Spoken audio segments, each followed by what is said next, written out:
In this video, let's talk about how to use Bank of America customized cash rewards card.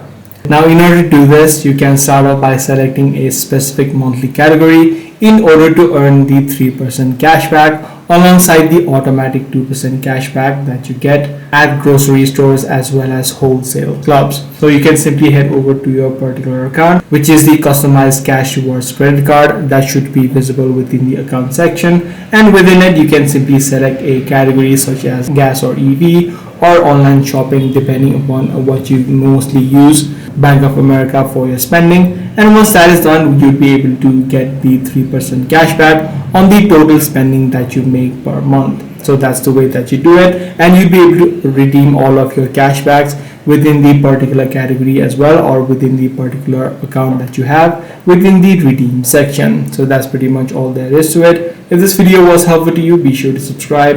I'm going to see you in the next one.